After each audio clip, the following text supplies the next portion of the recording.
Yes, the Golden Retriever of Comedy Tour. Come on out to a show. We got Tucson on Friday at the Rialto, October 3rd. Tickets still available. Paramount in Denver, October 4th, might be sold out. If there are tickets, there are a few left. Again, dansoder.com. And then the South, we're coming to get you. Knoxville, Atlanta, Louisville. I said that correctly. Louisville, Knoxville, Tennessee, Atlanta, Georgia, and Louisville, Kentucky are going to be October 9th, 10th, and 11th. dansoder.com for tickets. Go to dansoder/tour for all dates, all tickets. Buy the tickets through my website. Don't go to Google. Please don't go to Google. This is how secondhand resellers get you. Just go to dansoder.com. And right there on that ticket link, we'll send you there, and we're going to see you. These shows are going to be fun as hell. I'm bringing a lot of fun people. Sagalo is going to be on a lot. I'm bringing Matt Ross, a couple surprise openers that are fun that I'm very excited to bring along. dansoder.com/tour, Golden Retriever of Comedy Tour. Oh, also, merch. Might be selling some merch. We're talking about it. It's pretty cool. Might get a hoodie or a t-shirt for you.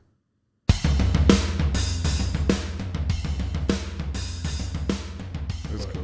What I love about the Commanders specifically is that you genuinely had a head vampire situation where you killed the head vampire. Yes. And then everything, you know, when like in movies where the light returns to the forest and all the darkness goes away. Right. Snyder selling that team, the entire NFL was like, well, let's see Washington win now. Right. Everyone was ready for that. Yes, he was terrible. And when you guys got Jaden Daniels, who I love, and then you guys just got a team where the NFC East is filled with a lot of like bad guys. Cowboys, the Eagles are getting cocky. I love you guys. I think Commanders, man. Eagles is Darth Vader, man. Yeah, they are. Well, the way they're built, Darth Vader. through like 2028, and I'm a 49er fan, so when Purdy broke his arm. It's going to take us 3 years to beat the Eagles. Yeah. It's going at least 3 years. Or a major injury on their end. Oh, yeah, either or. Either or. If Saquon or Jalen goes down. The foundation is so strong. When did you move to LA? 2000. 2000. So is it being a East Coast, a fan, because I'm going through the opposite. I'm on the East Coast, but I love the Niners. Yeah. You go through these pains of like hoping they come to your town. But do you do the road where you go? I when the schedule breaks, then I can go to this game, I can go to this game, I can go to this game. But I don't rearrange my schedule for them. I ain't got that kind of money yet. I know. That's where you get crazy. I would never. It's got to match up. Oh, yeah. If it doesn't match up, you're like, well, then can't lose money to watch them make money. That's the rule. That's the way to say that, because I spent so much when I saw Bill Burr do that the first time of being like, You good with Bill? I know him, but like I'm a huge fan, just like a big fan of yours. But coming up watching comedy, especially being a younger comic, I remember listening to Burr be like, I plan my schedule around games, and I was like, the thought of that to me was like, and then I tried doing it too young, headlining, and it ended up costing me money. Where I was like, this is stupid. It would. I predict in another 2 years, then I'll be able to just like, I'll let you know what my fall schedule is gonna be. That's pretty great. What I'm saying? Yeah, I'll let you know. You know what? That's kind of like, that's the hope young comics should get. Is that you can control, I remember when I was a waiter, right? One of the best parts about being a senior waiter was you would get to control your schedule. Right. And I feel like that's like being a senior comic. When you put enough time in the business, you go, I'm going to let you know when I'm going to be there. Well, it's certain caveats that, benefits. It's like, I will always say, it's like American Express. Certain levels in our thing, membership has its privileges, and you become a demand headliner that you can say, I'm waiting to the NFL schedule. And you know when you'll get my schedule is when they announce where the Commanders are this fall. Okay, I would do Tampa in September the 5th. You go, it looks like they got the Bucks. I'll see you down there. I'll see you down there. You know what I mean? That's what I'm going to strive for. So I can go, where are the Niners at? At Indianapolis? Yeah. All right. I'll do come by downtown. Get on your agent. Look, okay. Take the soon as or the just schedule, forward them the schedule. Forward the schedule. Match it up. And match it up. Yeah. Looks like like I'm doing the Bay 8 What, times. you can't do this? I think I'm about to leave. What's CAA up Yeah, to? let me see what Weir Morrison is. I mean, that is one of the things where you go like, I made it. That's it. Like Yeah, you go, man. I made it. There's nothing. I made it. You can have all the cars, all the money, or whatever, but when you go like, oh, I can go to all these games. Yeah. That was like in my head a thing that I would be like, if I could grow up to even go to 2 49er games a season. Right. And now I'm like, I could probably go to like 4 or 5. Right. And sit in nice seats. Right. That was like the best part to me. Right. Being a sports fan is you just want to make your life outside of sports catch up to where you can go watch the teams you want to see. Yeah, you want that accessibility. Yeah. Of hit the field. Oh my God. I mean, I'll tell you right You know now, what I'm saying? I got spoiled. Like I told you, my buddy Mike is the head coach for the Dolphins. Yeah. But he was bouncing around the NFL. And then when I got the call that he was going to San Francisco, I was like, Look at God. He's like, do you need stuff? I was like, yeah. Yeah. Everything. Want everything in Excel. I'm trying to track down Magic Johnson. We're friends, but I just can't. You know, Magic went from millionaire to billionaire. Is that a different phone number? Yeah. It's a different. You don't get a call back Yeah. that millions. When he had just the theaters and the Starbucks, I can If get you him. needed tickets, He'll pick it up. You can get tickets to Rush Hour 2 for free. Yeah, he'll pick up the phone. But you think if you got a hold of him now, what would you want? He's a part owner to let him know accessibility. Wait, part owner of the Dodgers, right? No, he's part owners of the Commanders. Oh, he is? Yes. I didn't know Yes, he's a part owner that. Yeah, of the Magic, pick up. Yeah. If Earthquake is calling you, Man, pick up. No, I ran into him. And 6 months, 8 months, and told him. And he's like, I got you. Gave me a number, and I ain't got him since. That motherfucker reading like a suicide hotline. He's gonna have one of those numbers that girls give out at bars where you call and you Something. go, "You've been tricked." Yeah. Yeah. I've been knowing Magic so long. Yeah. I mean, I've been knowing him since the Lakers. That is insane. And when he bought into the cat, I was like, I gotta get in touch with him. And I seen him, and we talked and rapped and said, take the number. And I haven't yet been able to track How him many down. times do you press that number? Once, twice? I give you. It's certain people don't call you back. Like Kevin don't call me back. Dave Chappelle calls me back. He does. Yeah, Dr. Dre calls me back. That already 2 great ones. Yes, but What a cool list of people to call you back. yeah, I call down. Dre will call me. Me and Dre, Dave. Yeah. We gotta hit Dave on time. Is Chappelle one of those guys where if he calls you, you're in like, those friends when they call you, you go, I'm going to be in a conversation. No, Dave is one of the most sincere people in the world. Yeah. But everybody pulls him. So you have to understand, it's only 24 hours in a day. Yeah. And he has multiple people such as me in his life. Yeah, absolutely. So I have grace even for Kev and the rest of them. But, the special he produced yours was fantastic. Yes. And yes. started that whole series he did off with like being like, oh, this is fucking great. Yes. Everyone, I know, New York comics, we were like, did you see the Earth? Immediately, everyone's like, see Earthquake set?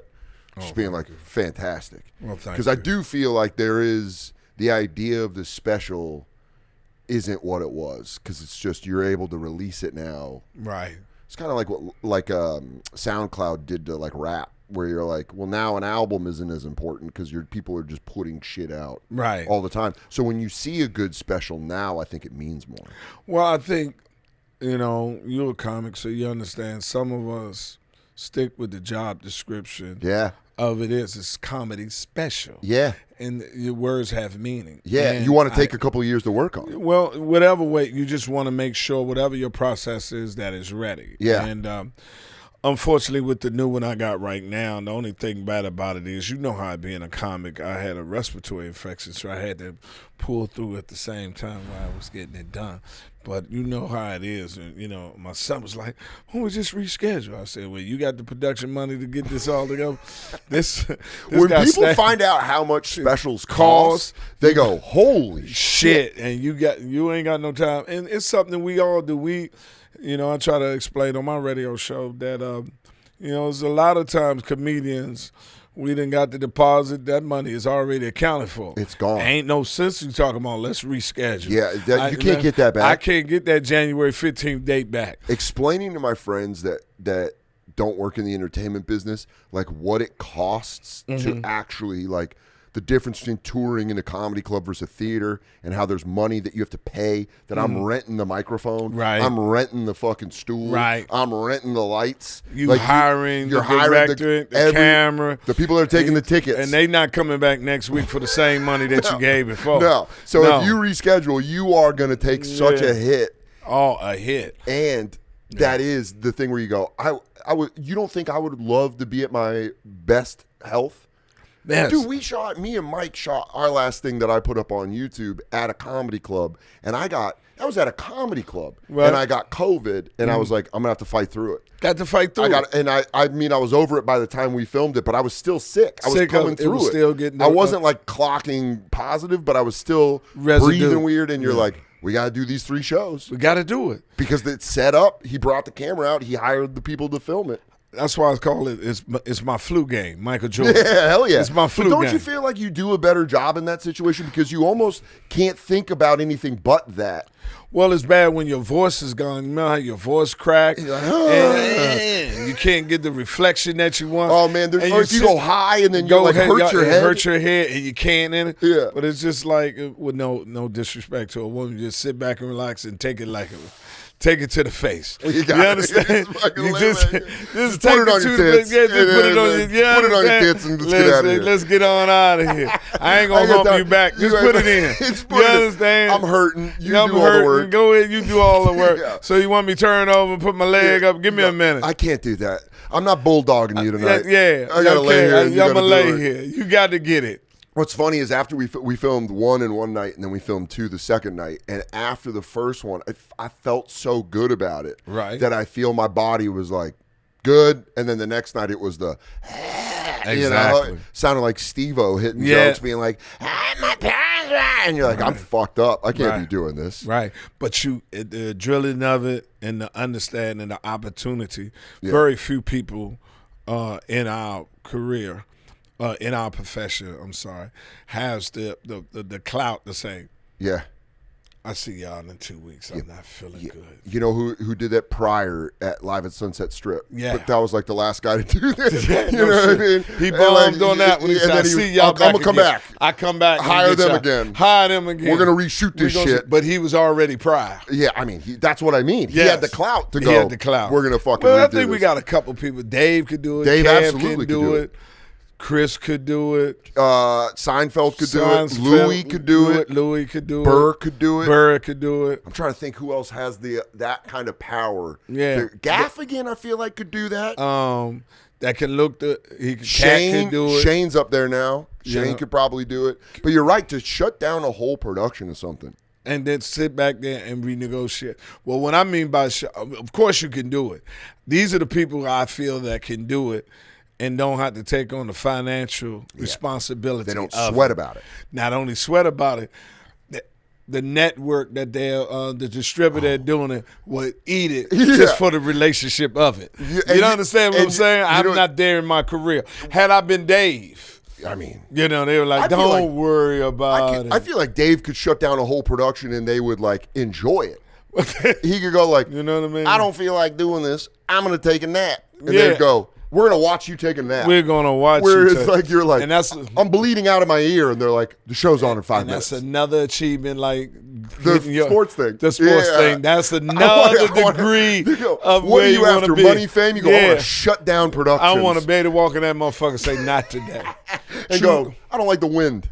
The wind is blowing weird. Yes, the true story. Yeah, it is funny because you know what's even funnier is the longer you're in comedy and you do watch someone, like people that raise up to these levels that you've never seen anybody go to, watching the like people, like the networks and stuff, the way they go, like, they're just But see, that started with me in the business when only reason why I wanted to be a headliner because they ain't had to come to the club early. Yeah, You know, they didn't have because to you be know there when at you showtime. you had to be there when you the opening. You had to be in there with the waitress and shit. Yeah. And then this motherfucker just walked in here. You're rolling silverware with the waitstaff. How he come? Well, he the headliner. Well, how you become that? I remember the first club I started at, I wasn't allowed to sit in the green room. It was a small green room. I wasn't allowed to, as the MC, sit in the green room. And then the feature wasn't allowed to sit in the green room. And you're like, all right, so being a headliner means I give a little small room where I can hang out. Right. And that's why that's important. You're right. You so you want those perks. Yeah. That perks. And I'm there with the waitress and ain't no crowd here. And I'm sitting in the corner. Yeah. And then this motherfucker just walked in like 15, 20 minutes before he go on stage.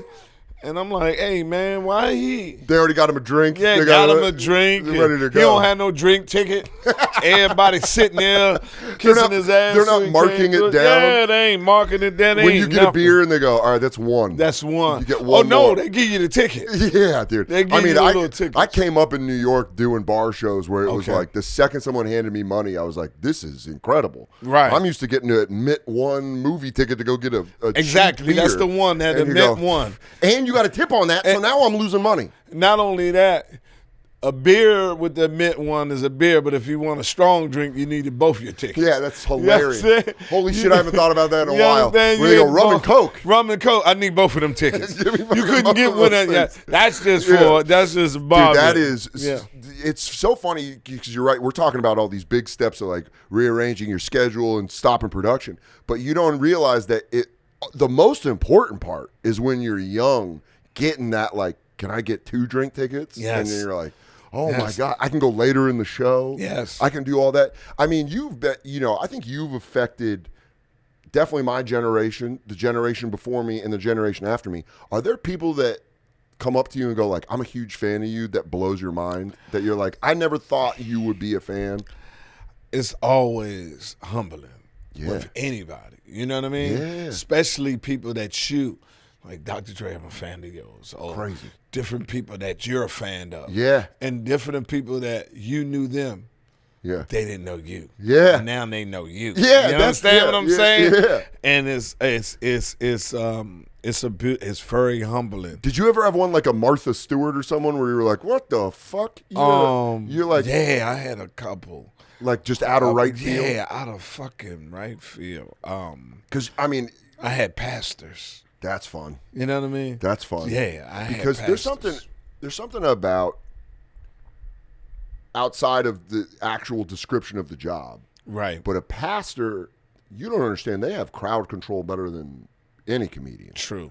Like the way that people listen to them is like, if they say you're doing a good job, you're like, oh, damn. Damn, yeah. And you moving them, and they said it's they telling you that you're also doing God's work through laughter. Yeah. And to acknowledge our genre and put it on the same level as a man of God is the most humbling thing. But that is from a black pastor, unbelievable. A white pastor, you go.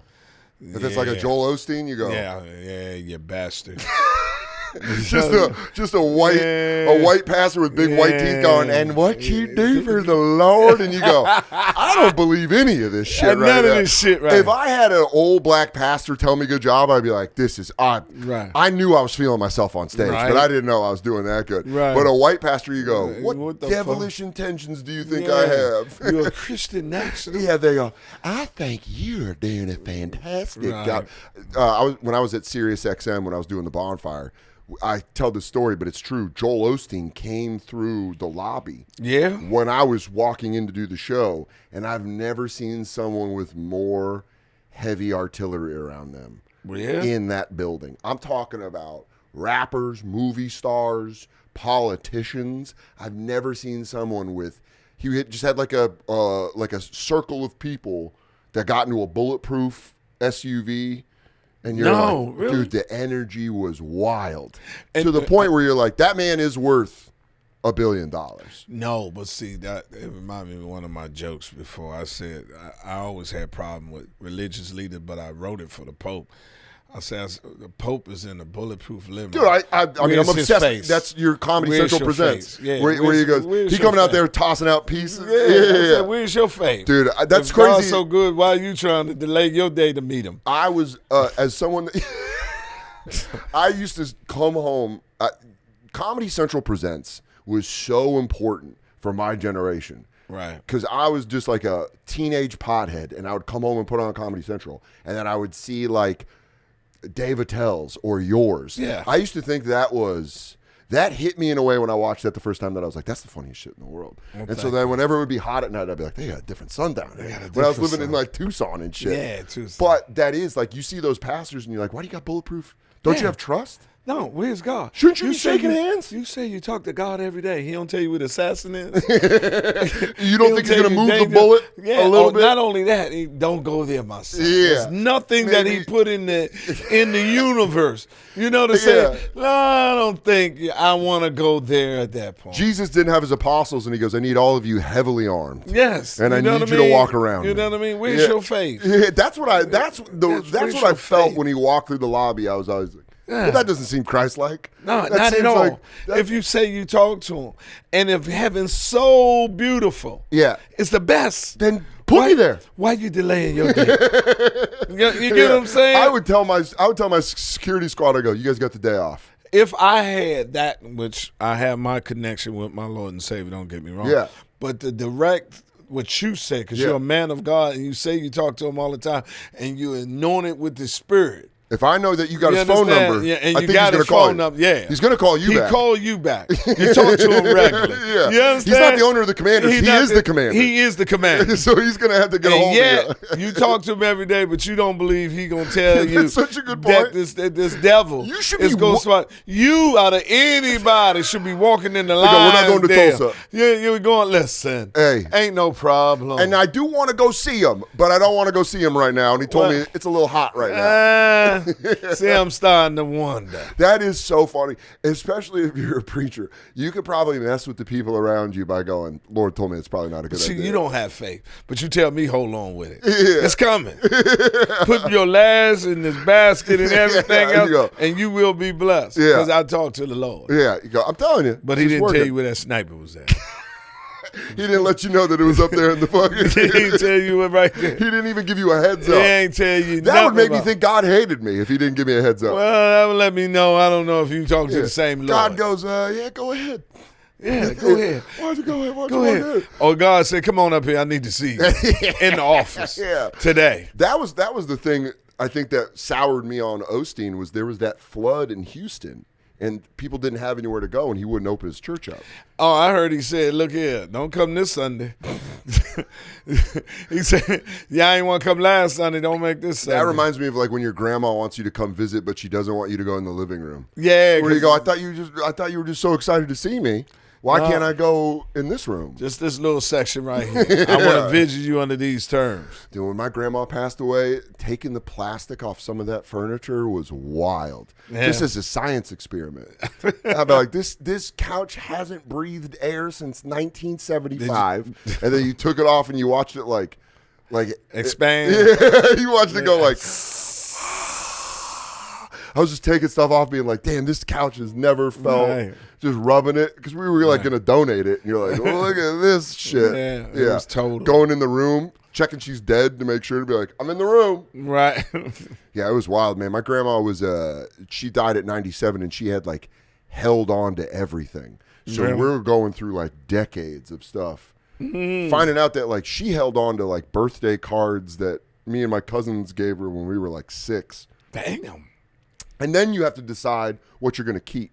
Yeah. Because the house got foreclosed on, so we were like, we got to get everything we got can. to get it out of there. And then you're like looking at it and you go, this is nice birthday cards, but who's going to keep it? Exactly. I barely have room for my own. That's the part that no one talks about when you're cleaning out a house when someone dies is you go, it is sentimental, but you go, I just don't have the room for this. I can't go back in there. We just got to donate it. Let them take it off. I left stuff that I was like, I just don't even want to go through with it. Yeah. And when I found out it got cleaned out, I was like, thank God. I just didn't want to. You just don't. Because I think when you're young, you're like, we'll divvy it up and we'll have this thing. And then me and my cousin were like, let's get the fuck out of here. Y'all didn't have nobody. We have everybody in my family. We got one family member that he going over there to scavenge. I'm not going to give names because I don't think she watches the podcast. But we had one cousin specifically that started making We went up there. My grandma broke her hip. We put her in the hospital. This is in California, like up north. And we put her in the hospital. And then we go to her townhouse to get her clothes and stuff. So that's what we're doing. Right. But we're also making sure the stove is off, the water is turned off. Right. We got to make some of this because she might not be coming home. Right. No time soon. One of my cousins is going like, oh, that's great grandma's china. And she like puts it in a little pile. And me and my other cousin are going, are you noticing this shit? That she was doing a little like, so this is mine. This is mine. Preparing for the stuff when they die. Yes. You understand? And we were going like. And fight over a lawnmower. Yeah. And me and my cousin Lisa are going like, well, we're just here to grab our other stuff. And our other cousin's going like, these plates, and just keeps returning to the same pile. Got a little pile. Yeah. We didn't want, and when she died, we didn't want to tell her. And this the thing about it.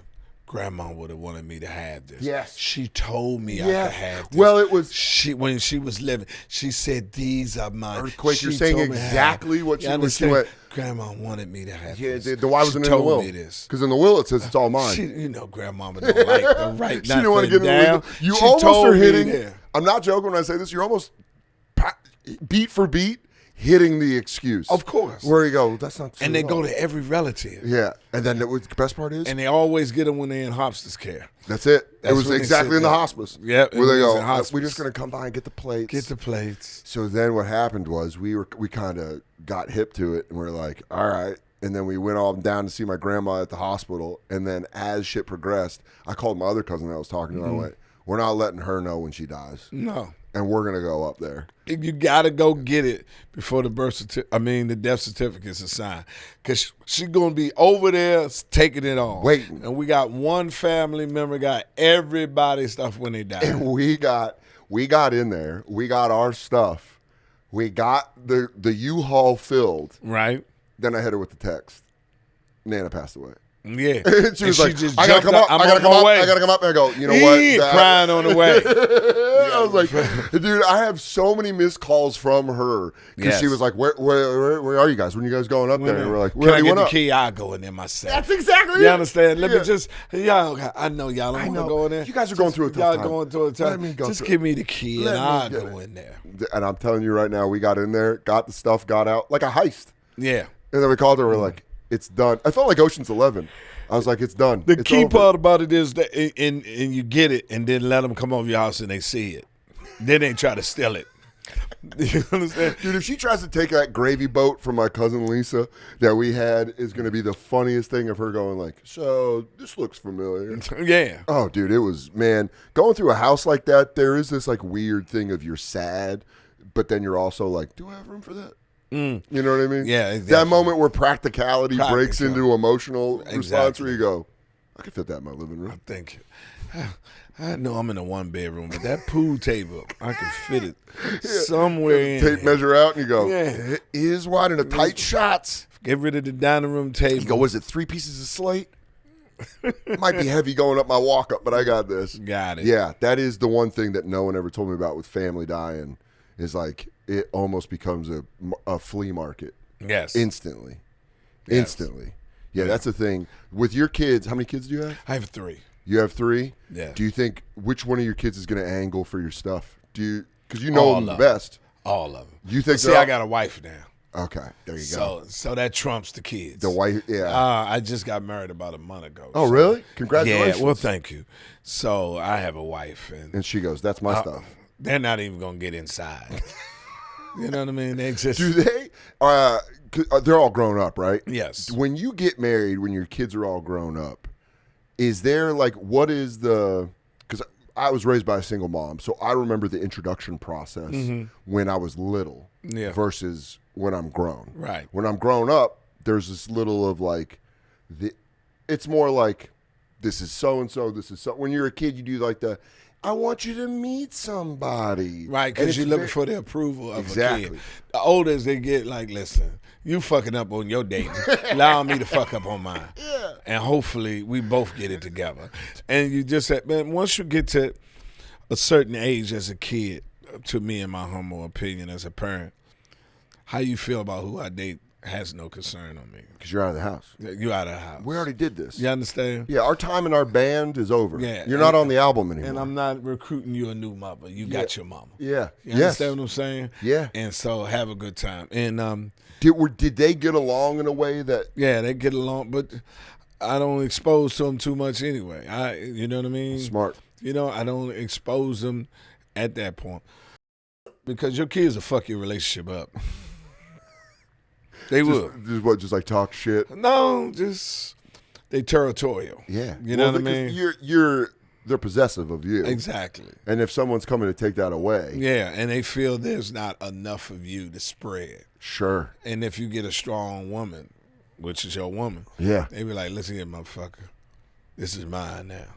Does that ever get, I guess my question is, does that ever get confused as like possessive in a way where they get combative, where they get like she's not right for you, like they don't. Oh, definitely they're gonna sabotage it. Yeah, that's what I mean. At that sabotage point, again, the opinion don't matter. Yeah, because that's got to be a great thing to say to your kid after a certain age. Well, you don't even. You just live it. You just live it and let them catch you. You don't even introduce them. They catch you at Rouse or Whole Foods. Who that? Oh, this is my wife. The fuck? You got fucking married. You got fucking You should have been there. The ceremony was beautiful. Oh, Cabo San Lucas. Oh. You like mahi mahi? We had mahi mahi. Oh, sea bass was perfect. That's like I was wondering where you was at. I remember when I was very little one time, I fell asleep on the couch where I was staying with my dad, and him and my grandma had dinner while I was asleep. Right. And the feeling of betrayal that I had when I woke up was like, you just ate a full meal and I was just sleeping here, and they were like, well, you were asleep. We didn't want to wake you up, which is a rational answer. True. But I do feel like I still felt betrayed. Well, no, where's my plate? Yeah, I should have just woke up and been like, where's my plate? Where I think I was little enough that I was like still in shock that they would do that. Well, I understand. But that's the feeling of if they don't meet your girlfriend until they see you at Ralph's, and then they're like. But I don't want to give them the false sense that their opinion matter. Sure. You understand what I'm saying? Smart. You Very understand? smart. So if I don't introduce you, then that there's already a reason. It's letting you know. Yeah. Live your life like your daddy's living. I'm going to introduce her when I need you to meet her. Well, when you catch us. You understand? So funny. At Whole Foods. Does she have kids? No. Okay. So that's she because I doesn't always wonder with grown adults, the introduction of grown adults to grown adults. Well, of kind of like you have a stepbrother now, but is that really a stepbrother? It's just a guy that my dad married your mom. Well, the dynamics is different when you're the male. Yeah. You get what I'm saying? True. She has a kid. She has to make sure she's a mother. It's a protective thing. A protective thing. That was that's the exact way my mom was. You know what I'm saying? Where she was kind of like, he's gonna meet you, especially when I got bigger and I like grew up. Right. It was more of like, well, this is a security check. Right. Like I'm coming through just to make sure that because you're the custodian parent. See, I was never the custodian parent. Yeah. I was always the financier for the ADU. Yeah, but that's fun as hell though. You know what I mean? Because then you're coming through off the road being like, what do you guys need? Yeah. Financier's back. Financiers. And you the you Santa land, Claus you go, we got the father. financier coming through if you guys have a pitch for new shoes or anything you want to get. And you had to do none of the discipline because you only get to see him for that weekend. Yeah, you don't want to spank your kid if you only got him for that Friday and Saturday. You know, I do regret my dad never actually doing parenting, but the older I get, the more I understand that he was like, I'm just here to be fun. Yeah. I just go out to the Bay Area and he'd be like, we'll go to a Giants game. You'll be fine. Yeah. And you're like, because it did rule. Because to be honest with you, from a man's point of view, it's safety for yourself because 9 out of 10 you might be dealing with a woman that be holding your kid as a hostage. Yeah. And then the package deal aspect of it. Yeah. So I mean, they were very honest with that being the case because my dad wasn't paying child support at all. My mom was like, well, then you're my bargaining chip. Exactly. I was the bargaining chip. Exactly. Where she goes, well, then why am I letting you go see them if I'm not getting my money? Exactly. And then I'm in the middle like, well, this sucks. I want to go to a Giants game. Yeah, and if you want to take them to a Giants game, I need that $400. It's negotiating with a terrorist. Dude, it really is so funny where they're like, if you ever want to see your son again, pay me my child support. Child support. Or he's never going to go to a 49ers game with you ever again. Never. And I'm going to let him know exactly how I fucked I'm going to turn him into a Broncos fan if you don't let him. Ooh. Oh, dude, that was the being in Denver as a 49ers fan, just trying, because my mom was raising me in Denver, but my dad was in the Bay Area. Right. And I was always trying to go out to Niner games. And that really was the thing where it was like, what if I pay the child support? You know? I'm like, I got a summer job. Yes. What if I save up and I pay his part so I can get out there and catch a game? Right. And and what'd she say? No. She's like, I believe the answer was, I'm going to garnish his wages. Oh, yeah. She was like, if I find out where he works, oh, yeah, I'm going to fuck that up. Before the internet, they had to be like private investigators. Yes. She had to like call around. Yeah. She couldn't Google where my dad was working. No. She was calling random bars and seeing if he was bartending. Right. You got a Gary there? You got a Gary there? You got a Gary Soder? Yeah. And she's like, all right, well, guess what? I need to fill out some of his paperwork. I'm his ex-wife. And don't tell me you're only making $2 and $13 an hour. Put them tips on that goddamn financial. I'm going to come down there. I need you to pour the tip jar out, and we're going to go through it together. My mother said, bless his heart, she said to get her child support, she would dress all of us up in the ragliest clothes and take us down there to his job at lunchtime and say, go say something to your daddy. That is. Yeah, daddy. And we in there looking like Huckleberry Finn. That is. You understand what I'm saying? With the pants cut off. That and the is. thing off of it. And the CIA would pick up something like you that. Understand? And the raggedy shoes with the hole in it. She'll put she'll go to a thrift store and buy all the stuff cheap and dirty it up. Buy it too small? Yeah, and take it down too small and everything. And take us down there and wait till everybody's in the break area on lunch and run them in there. And they said, Reggie, is those your kids? Yeah, and you know he just wanted a relaxing lunch. He in there shopping in attack. I mean, he shopped. He got everything on. And so funny. And the next day, she got all her money. Yeah, because he's going like, hey, let's not do that again. Let's not do that.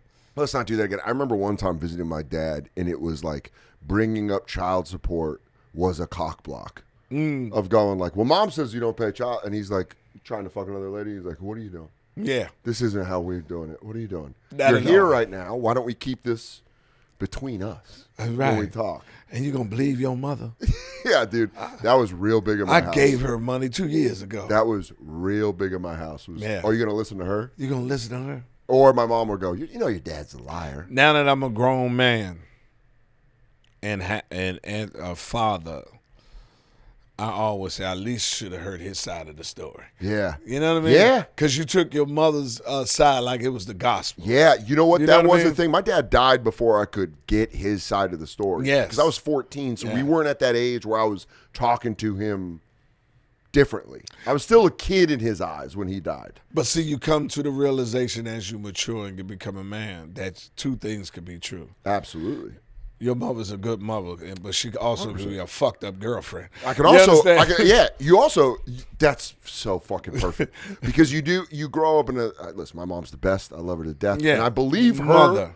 I believe her perspective. Right. But I also can think that his perspective had some truths in it. But see, if you get honestly, if you really be objective and look at your mother, not through the son's eyes, but just as a lady. Just as a man, as being out here experiencing women, and don't look at with your mommy eyes. Yeah, you look back and say, my mama is a scoundrel. my mother been shaking down motherfuckers for life. My mother's the type of motherfucker go in there and say she pregnant, give me the money for the abortion, and go to the club.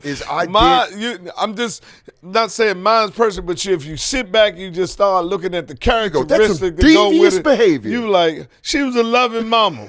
But I wouldn't date her ass. Dude, I wouldn't date that scat. If I did, I'd put all my money and leave it in the car while we sleep together. There was a moment when before my stepdad and my mom broke up, where my stepdad and I both had that moment of being like, I could see she's running you down. Yeah. And he was like, she is. Yeah. And then, you give him that like, I see it. And you look him in the face, say, leave. Yeah, just get out of here. We're good. Get out of here. We're man. good. Take your tools. Listen, I'm full. We can pick this back up when I'm 18. Yeah. You I don't understand? know. Let's be friends when I'm older. You Yeah, seem like a good guy. I'm not We'll going to hold fishing. it against you, Daddy. Just get out of Got here. caught in the trick bag. You know what I mean? Just pack it up, man. Pack it up. Get out of here. She's never going to appreciate you. Yeah. I'll tell her, I don't know, that you disappeared. I tell her, I'll listen, cover. I tell her, look, I put myself up for adoption. Yeah, you really don't look at your parents until you get older. I think that's a big thing with a lot of people is they keep the perspective of their parents from when they were kids. Right. And then they never let it evolve so you see your parent for who they really are. Well, it's especially in my community. You can't tell nobody about their mama. Yeah. Oh, Yeah. their mama could sit around here and shoot everybody in a synagogue, and they're still at them. What did they do to my mama? It's so funny because it is polar opposite with white people would be like, Mom, Yeah. stop. Yeah. And you're like, well, you can't do that shit. Nah, black Yeah. people be sitting there. Well, that's my mama. Yeah. They must have did something to her. I bet know my what I mean? mom was a bitch. Yeah. Just white people Yeah. giving the Yeah. absolute opposite energy. Y'all role models for us. The Yeah. way y'all have the reaction and the candor and just the openness.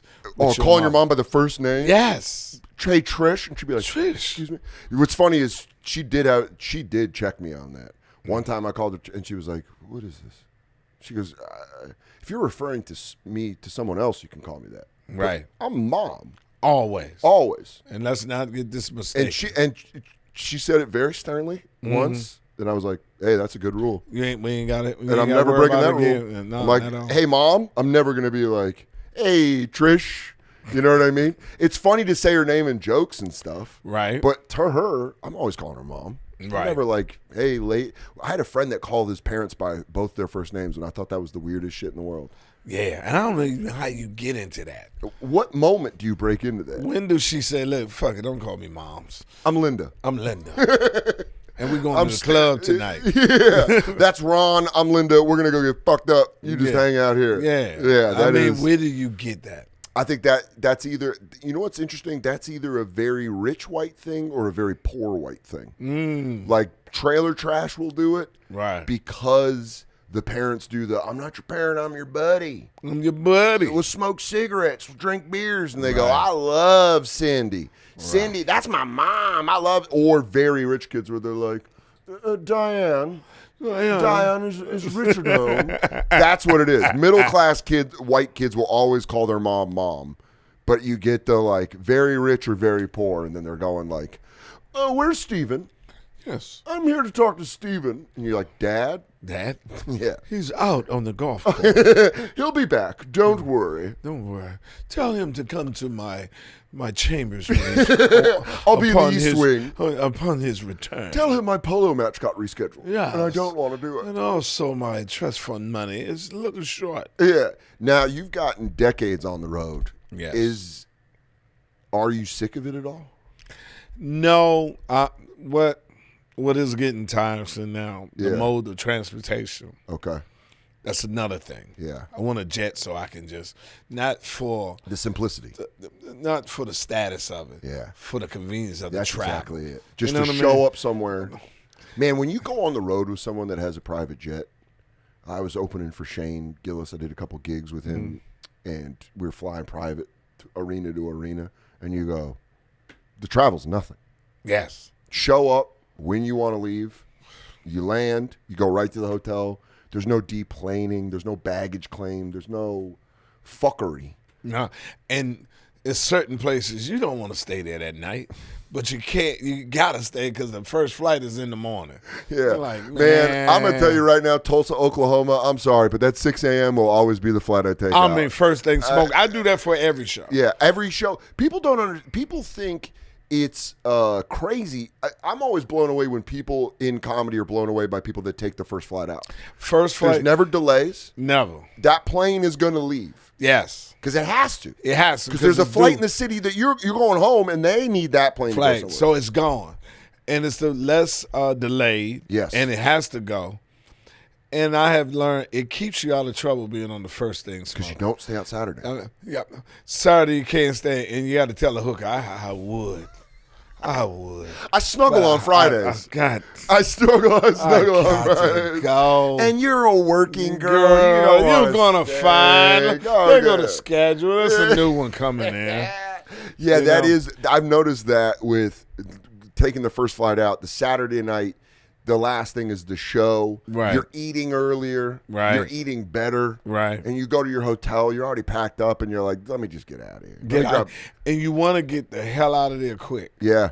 You know. And what I like doing is, if I'm east of the Mississippi, I'm getting back to New York before noon, and then I have a whole day at home. Right. But you do be dragging ass. Oh. That's why NFL season is the best. Yes. Because you go, all right, when is my team playing? Like Niners would be the 4 p.m. game, and I'll go, great. I'm going to put the 1 p.m. games on. True. And I'm going to fall in and out of sleep. In that game. And then my adrenaline will carry me through the 49er game. Till it's showtime. And then 8 p.m. show, you go, all right, great. Okay, I'm ready. We're great. Yeah, and that's the beauty of it. Yeah, because you go, I got something I'm still entertained. Right. I mean, I'm lucky with my fiance now that she understands the road schedule where I've dated women where you come back on a Sunday and they go, I have a whole day planned. We're going to go to the farmer's market and get dinner. Yeah. And then now with my fiance, she's like, you good? You want to sleep? I walk the dog. What do you need? You need a meal or anything? And you're like, I'm just going to hang out. Every woman I've ever dated, I let them know after I come off the road, I need 24 hours to decompress. Thank you. If you all my ex-girlfriends that are hate watching my podcast, listen to Earthquake. I don't want to talk. Listen, I've just been talking to 4,000 people. I don't want to see no people. I just want to sit in front of my couch, on my couch, lay on my couch, in my house, find me something that allow my mind just to rest. I'm not going to be worth shit till Monday morning. Monday morning, if I'm not going to be worth shit until Tuesday morning if I did a show Sunday. Yeah, and I came back on Monday. I stopped doing the Sunday show is coming back. It's brutal. Coming back on a Monday. Yeah. You know what it reminds me of is when I would be out drinking in New York so late that people would be going to work.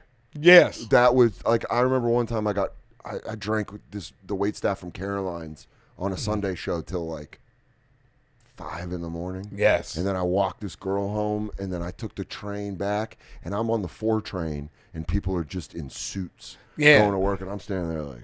You stand there just, I'm trying to get in my bed. That is it. You going to work, I just got off work. I remember that day so specifically because that was when they put out that 30 for 30 June 17th, 1994, about the OJ chase with the Rangers winning the cup. They did that like beautiful documentary where it jumped from thing to thing. And I remember being excited that came out. So I came home and watched that immediately till like 8 a.m. And I was like, what am I doing? I'm a piece of shit. I got to go to bed. Well, you had interest. Yeah, that's what it was. You're just like, interest. I got to do. So for you, the road is you want the convenience more. You're wore down on the whole airport. Well, I mean, I like traveling. I just want more effective traveling. You know what I mean? Yeah. It's no reason for me being in Tulsa, Oklahoma after the show. Why? I mean, how much it costs for you to fly me back home? You know what I mean? Today. Yeah, you know right what I mean? now. After I say good night, I want to say good night. Say good night. To your whole city. Then, you understand? Then goodbye. Bye. Good night, goodbye. Goodbye. Bags already on the plane. Man, there is something that always is funny to me about Saturday late crowds. If they are tough in any way, I always remind them that my suitcase is packed, and in a lot of cases, the check is in my pocket. Yeah. So this doesn't have to go well. At all. I want it to. Yes. But it doesn't have to. The mere fact that I am talking to you mean I got my money. Yeah, that means that check is somewhere on me. Somewhere. Have you ever had a city on the road that you just don't want to go back to do comedy? No, because my mentality is to check right quick there every night. Yeah. You know, I love the business, and I think you should always. I'm not a Christopher Columbus type guy. I don't go all out in the city that I'm in. Yeah. You know what I mean? Yeah, you go in, do your job. Do my job, and I'm gone. So I could did be that there. start at a certain age, like after a while of touring? Because I think once I stopped getting high. Okay. You know what I mean? Yeah. Once when I was high, you go to the club, the rock and roll, drug, sex, rock and roll. You know what's funny is that's how I was with drinking. When I was drinking, I quit drinking about 13 years ago. When you quit drinking, when you drink and you go to a city, everybody wants you to show you that city. Yes. Because they go, no, I don't care if you were in Tulsa last night. Tonight you're in Buffalo. Yeah. And we're going to show you what we do in Buffalo. Right. So for them, it's this big event where they're going out. But for you, it might be the third night in a row that people are showing you. And you're like. Because you got different friends, and then you drink with one, and they give you always this sad ass story. Man, I might not see you again. That's it. We got to celebrate. I ain't seen you in 5 years. Yeah. Come drink with your boy. You had a great show. We had a good show. We come knee high up, Yeah. brothers and stuff. You ain't drinking with your boy. All right, one drink. And then that one tastes good, and you start talking. Here come the second. I jumped the gun early in my career headlining. I was in Washington doing shows. I was outside of Seattle doing shows. This is like Facebook is pretty new. And I see this guy that I used to, real little, knee-high, guy I haven't seen since 6th or 7th grade, follows me on Facebook. I don't think much of it. Month later, I'm in Seattle, outside of Seattle, and I'm drinking. And I'm doing the thing where I'm drinking too heavy in between shows. Right. So the late show, Gone. I get through it, but I'm Plastered. Then the staff is done. So the staff's like, no, now we want to go out because they're watching you. Yeah. So we go out. More drinks. And then the lights go out. And then cut to me waking up on a futon dressed with my winter jacket on. And I'm like, the fuck? It's maybe like 8:30 in the morning, and I'm like, where the fuck? It's not my hotel room. Yeah. I go to smoke a cigarette, and you know those picture frames that are like long and they have like 6 different pictures? Right. I'm looking at this picture and I'm going, who are these? this motherfucker looks like Scott Thompson. I haven't seen him in 27 years. And just from behind me I hear, hey, what's up, dude? And I look around and I go, oh, Scott. And then it turns out he came out to the bar when I was blacked out, and he was like, dude, we talked till like 4 in the morning. And on my back patio drinking whiskey. And I was like, oh, shit. There it is. There it is. And that was one of those moments where I was like, it's time to take a meet. I might need to start going anonymous and meet with some people. But that was the worst hangover I've ever had on the road. Really? I remember the football game I was throwing up to. It was Notre Dame, Pittsburgh, and it was an overtime game. And I remember being in the bathroom of the shitty hotel being like, this is the worst day of my life. Yeah. And I had shows that night. Yes. Where you're like, oh, God, to get it back up.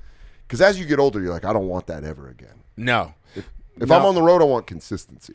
And then this, for me, even with everything, is the reason for doing it no longer carries the weight for doing it. Yeah. So anyway, the hangover, the feeling, the anxiety, the depression. And it was not that good to deal with all those repercussions. As a white guy, what am I giving? 4 woohoos? Yeah, 4 woohoos in a night, and then spend the whole next day hurt? And then when you stop drinking in it, then you start looking around and find out, I was only hanging with you because we drink together. That's a crazy I only go thing. to this place, or this bar because I drink. And then you be sitting there and you in there like an old man. Can y'all turn that music down? You know what also is the worst part? The worst part that no one talks about is when you disappoint the staffs of the clubs when you go back and you're not partying anymore. Yeah. And they go back and they go, we've been talking about you. We couldn't wait. And you go, bad news. Man, no, I don't. I'm going to get a sensible meal and go to my hotel early. And the fuck on? You sick? That's what it is. Where they're like, last time you fucked a midget. Yeah. They're like, last time we had to pull you out of an applesauce wrestling tournament. And this time you go, is there anything like, I don't know, light that I could eat around here? And they're like, this fucking guy. Yeah. Salad. Put some avocado in there. But it is, I mean, you are one of the guys, man, that you are like a guy that we all look up to. And it is nice to know that you still have the love of comedy and the touring of it. And I think that's what makes you still relevant and still good at it, is that you still love it. Well, it's who I am. Yeah. I mean, I I love the craft. I love where I'm at in now. Okay, the process of it, Yeah. I dropped the special. It comes out on the 30th. Okay. So now What's coming out on? Netflix. On Netflix. Yeah. Netflix. Earthquake special. Yeah. The 30th of September. Yes. Okay. It's called Joke Telling Business. There you go. What a plug. Joke Telling Business. I'm fucking pumped that you have a understand? special coming out. Yes, it's coming out. Because honestly, when they were like, Earthquake's available, I was like, no fucking way. When I was in LA and I gave them they were like, here's who we can book. And they go, we have Earthquake. And I was like, there's no way Earthquake can do my podcast. And they're like, Earthquake can do your podcast. And then to find out that you have a special. Yes. I'm very happy. It's coming out on the 30th. All right. And so I'm at the process. Where'd you film it at? Atlanta, Georgia. Okay. Birthplace of my comedy. Yeah. Yeah, I'm from D.C. But you at this process and now they're building it back all up again. And that's what, I mean? it gets. That's a beautiful I think thing when about early on, especially, I mean, I'm speaking for myself, but early on, it was terrifying. Very you much. release an hour and you go, how the fuck am I going to do that again? But now as you get older in the game, it's the process of it. Yeah. It's to me, boxing metaphor. I'm in training camp. I love it. I'm sparring, And doing also- road work, and I haven't signed another fight, AKA, which is another special. Yeah. So I'm just training. And also, you get to do this fun thing where, I feel like as you work an hour, you get tight till it's like a train tracks. Right. Where you go, I have the train, it's on the tracks. You want to watch me run it? Right. There it is. Yeah. My favorite part is when you're just in a field. After you put out a special, you can just run whatever direction you want to go. Yeah. Or you can not pick run at something all. up, or not at all. And just sit right there. Hey, do what not- y'all want to talk about? Exactly. And that's the beautiful part about But there it. is, I'm there. you're right, there is this like cyclical thing where you learn the next time you go, enjoy this part of just sitting in the field. And then I'm at the part right now where I have the hour. Mm-hmm. We're going to tape it after this tour, but I have it where all the work is done. Right. So now it's just the fun part. So now I ask can you, just fuck with it and make it better. after you get rid of that hour Yeah. and you sell it in one at a time, do you allow yourself the grace to say, all right, I'm working this? Because, see, every comedian feel every time they see you, you're supposed to slam. Yeah, there is. You know what there is? That's the thing that I'm working with. I'm in my 40s now, and I would tell you in my 20s, I would keep jokes just to kill. Right. Just because I want that impression. But I feel now in my 40s that I actually kill harder when I'm not trying to. True. When I just go like, if I'm entertaining myself, Right. it's better than Right. when I was in my 20s trying to entertain all the guys in the back of the room Right. and go like, look at me. Well, you certified. You Yeah. made it. You done it. There's nothing else you I think that's what it is. It's the You know, confidence of like, it's like almost like being like a restaurant. I assume when you're a restaurant and you're new, you're trying to make good dishes all the time. Exactly. But then when you get that rating and the neighborhood knows you and the people, you become the favorite Here's restaurant. the food. You go, I'm trying something new. Yeah. We're going to You do try this. something. You want to try this? We got a I special. this right here. And try that. Exactly. You don't like it? Yeah. Too much And that. but then they go, this is the best thing I've ever had. There and you it go, is. great, we're on the I'm right gonna put path. it on the menu. Yeah. I'm gonna put it on the menu. That's probably the way I think about it, where you Yeah. go, oh shit, okay, well, I never did a swordfish before. But Right. it looks like I know how to do swordfish now. I'm So I'm going gonna to put put it that on on the the menu. menu. And then Right. when it's done, I'm not going to do the same dish again. No. So you can move on to something else. Yeah, and you continue on to just sample. And you're till at the you find ability it. now where you're like a chef where you can come in and do the, when they do the bottom of the spoon, the handle part of the spoon, and then they do the taste, and they go, no, needs more. Like you can do that. Yeah. And that's the point where I'm looking up to now. Right. Where you come in calmer. You don't have I still have the chef energy of Right. I need that. Where's 26 minutes ago? Like that frantic energy. I still have a little bit of that. Left the zucchini in the oven. Yeah. I said 10 minutes, damn it. You're like, I need it. Fire it. But you're the chef that you come in and the sous chefs have it all down and you go, that's pretty good. We can work on that. We can work on it. Yeah, let me get behind there. And It then needs when a you're on the little line, people go, he's on the fucking line. He's cooking it up. Yeah. That's the best part. That's Yes, why I sir. love living in New York, is because the Comedy Cellar, you see chefs working the line.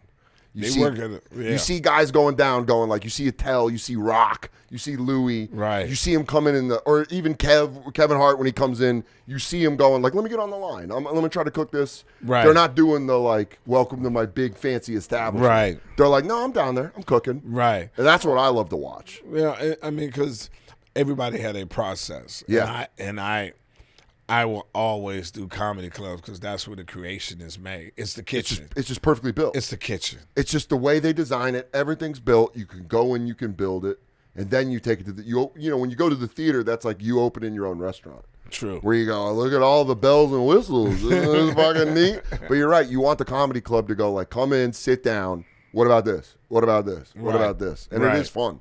It is because I think growing up, I always was envious of bands for having the ability to go to a recording studio, right? And then they write something, and then they go in the room, and then they plug in, and they go, that's pretty good. We have to wait for a whole new crowd to sit down, get their drinks, then we try it. Right. You know what I mean? Right. We don't have that thing where you can just go like, try that again.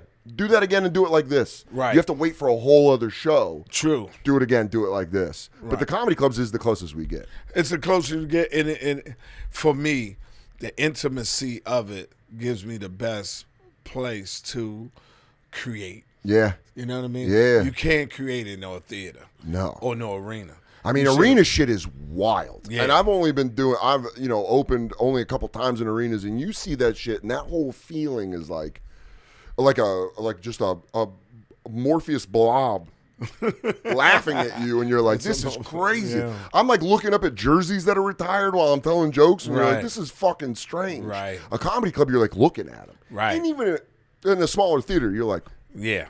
What I like about theaters, and I'm on my first theater tour, so I've never even done it. Congratulations. Thank you. No. It's you need to be applauded for that. Thanks. Because that's no small feat.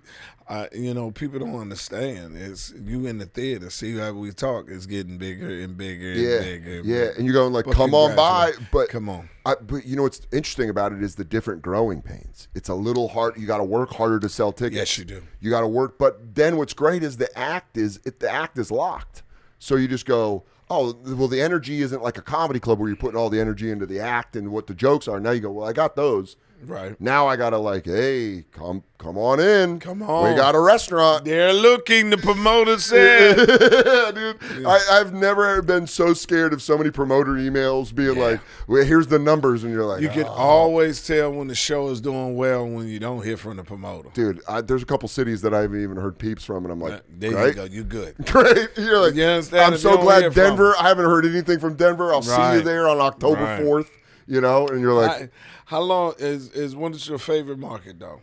I mean, for me, it's interesting because I have family in Denver. I grew up there, and my friends are there.